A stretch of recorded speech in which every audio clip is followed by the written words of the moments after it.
everyone, welcome to Mr. Queen PH, and in today's video we will see what's coming to you in April 2025. As you all know, these are general readings, so it may not resonate with you completely, but if you want to consult with a trusted personal advisor who can give you individualized reading, I highly recommend my sponsor, Psychic Source.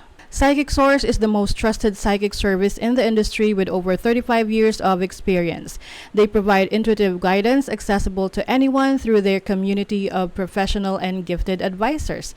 You can connect with them at your most comfortable way through a phone call, video chat, or text. Psychic Source is committed to hope, healing, and empowerment. And if you're not happy with your last paid psychic reading, it's free. That's how confident they are, backing it up with a no-risk guarantee.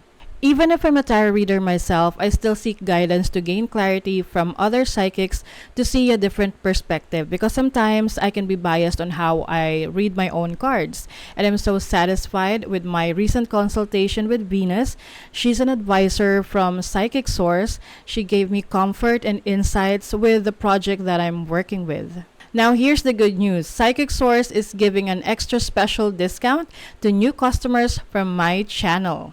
This is the best and highest value promotion in the industry, and other psychic brands don't even close. Just go to trypsychicsource.com/MrQueen and use my code MrQueen to try up to 40 minutes with an advisor for just $19.80. That is up to $240 value. 40 minutes will allow you to talk to multiple advisors, and you don't have to use all the minutes in one session. You can also call the number on the screen to get a reading or scan this QR code to easily access the website. Again, that's trypsychicsource.com/MrQueen or click the link in my description to connect with an advisor anytime, anywhere. Thank you so much, Psychic Source, for this opportunity. And now, let's go to your reading. Okay, Virgo, let's see what's coming to you ngayong April 2025. Ayan, so please subscribe to our channel to show your support. Like, share this video, at comment na rin kayo kung kayo ay naka-resonate. Okay, let's see, Virgo. What's coming to you ngayong April 2025. This is your overall energy, possible challenge, opportunity, your focus, and your blessings. Bottom of the deck is the Page of Wands, going on an adventure. This is about a message. Maaari ring meron kang important message na marireceive ngayong April. What is this about? Second house, about your finances, about your assets, material possessions, bahay, lupa, sasakyan. You also have the Ace of Pentacles, the Chariot. Uy, matutuloy na. Matutuloy na yung mga plano mo ngayong April. If you plan to travel, if you plan to buy a car, or buy a property, or start a business, pwede rin ito ay isang simula ng trabaho na maaring mas malayo sa dati mong trabaho or ibang lugar na kailangan mong lumipat ng bahay. Your overall energy is Temperance. So this is bringing balance in moderation, no? So maaring you are also taking care of your health, yung kalusugan mo, balanced diet, no? Maari ring you're giving yourself patience, no? Na mas nagiging patient ka sa iyong mga pangarap or yung mga plano mo, na may mga bagay na kailangan talagang hintayin at kailangan dumaan sa proseso na hindi kailangan madaliin. Your challenge is the Page of Pentacles.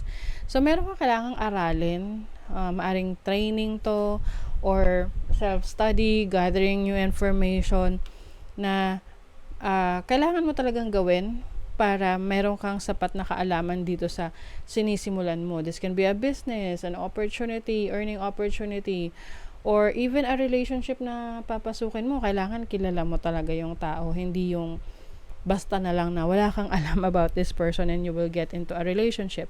So give yourself some time to get to know a situation or a person. And then your opportunity is the Seven of Swords. Seven of Swords, medyo sneaky tong energy na to. Maaring meron ka opportunity na makilala or malaman kung sino talaga ang ano talaga yung totoong pagkatao ng isang tao na malapit sa'yo. This is like a revelation of someone's intention towards you. Oh, you have the focus is the devil. The devil is about obsession. So, maaring yung iba sa inyo, Virgo, if you are obsessing about something, you have to pay attention kung ano yung negative impact nito sa buhay mo. Kung paano ka nito maaapektuhan. Kasi maaring ikaw rin yung gumagawa ng sarili mong problema. Okay? So, maaring you are in a situation wherein kailangan mo nang i-let go tong unhealthy habits na to, or unhealthy situation that you are in, or unhealthy mindset for your own good, no? Your blessing is the world, so this is about ending a chapter in your life. So maaring merong matatapos na chapter sa buhay mo wherein you feel na that's the old you.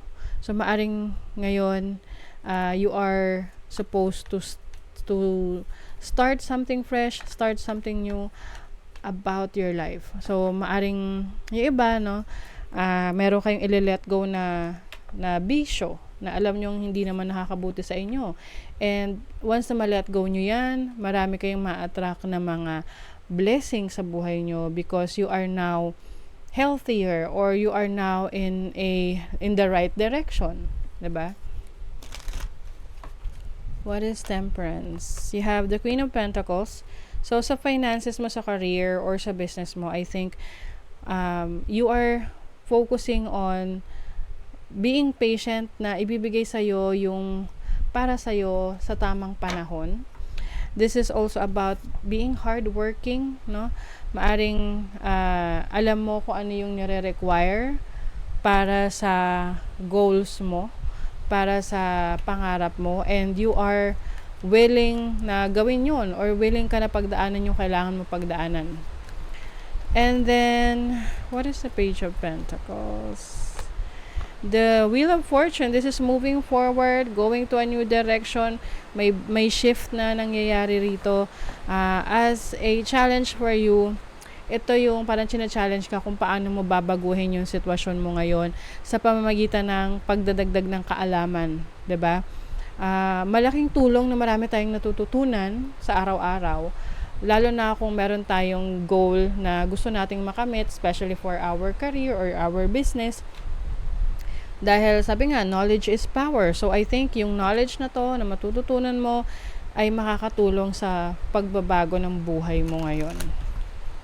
What is the Seven of Swords? You have the Strength card. This is your energy na you want to be strong enough to handle any challenge. Kasi maaring itong malalaman mo na katotohanan about someone, or itong matutuklasan mo about someone's intention sa'yo, ay kailangan mo ng lakas ng loob na i-handle yan. Kasi minsan may mga tao na kapag nag-react, medyo parang negative yung reaction nila sa isang problema. Let's say, nalaman mo na merong taong nanluloko sa'yo. So, yung iba nagiging very aggressive, yung iba nagiging vengeful. So for you will challenge yourself kung paano mo i-handle to ng mas maayos and with grace, kumbaga. The Devil is the Four of Swords. So you are focused on healing yourself. Maaari talagang meron kang i-let go na unhealthy habits, something na hindi na nag-a-align para sa kaayusan ng iyong kalusugan. So, I feel like you know what's best for you. Alam mo rin na, parang taking a break from something that is addicting somehow sa'yo, or something na you are obsessed about. Parang umiiwas ka na doon. Ang obsession kasi, hindi lang yan sa isang aspeto ng buhay. You can be obsessed about, let's say, watching, yung panonood ng mga videos, or movies, or mga for entertainment purposes na nakakaapekto na sa productivity mo, 'di ba? So maaring may mga iwasan ka na ganon dahil alam mo na hindi ka na nagiging productive.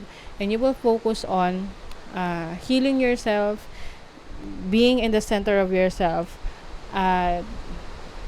You are guiding yourself to a better direction dahil alam mo na yung situation mo ngayon can be distracting, no? The Five of Cups is also your blessing. So meron ka ritong realization of the things na yung mga naging decision mo, mga maling decision na nagre-regret ka. Pero ang blessing dito is you will realize na meron ka pang magagawa, meron ka pang solusyon, meron ka pang magagawan mo pa ng paraan. Or this is about acceptance na may mga bagay na wala na tayong magagawa, no? At meron ding mga bagay na alam natin na mas magandang bigyan natin ng attention or pagbalingan natin ng attention kasi yun yung mas makakabuti para sa atin.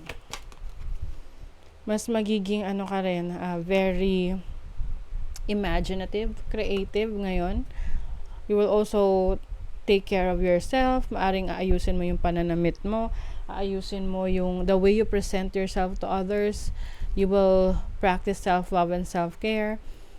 And also you are undergoing deeper spiritual awakening. Deep knowing is having the instinct that you need for your decisions. Magiging ka na dyan, mas you will tap into your instinct, your intuition na okay, this is not good for me, or ito makakabuti to sa akin. So yun yung discernment mo, no? Alam mo kung ano yung makakabuti for you. Birth or conception of a child or enterprise. So para sa iba, pwedeng merong baby na parating, or yung iba naman, this can be a start of a business, no? Wow, money will be coming to you, o maaring ito yung business na sinisimulan mo, magdadala siya ng maraming pera at maraming trabaho. Hard work ahead, ayan, no? So it takes a lot of hard work for you to become even more successful, and also focus na rin. May mga bagay talagang kailangan kang i-let go, tanggalin sa buhay mo dahil hindi ito nakakatulong sa pag-unlad mo. And yung iyong instinct will help you para ma-identify kung ano yung mga bagay na dapat tanggalin mo at kung ano yung mga bagay na dapat mo pang improve sa sarili mo. So that is your reading, Virgo. Thank you so much. See you again.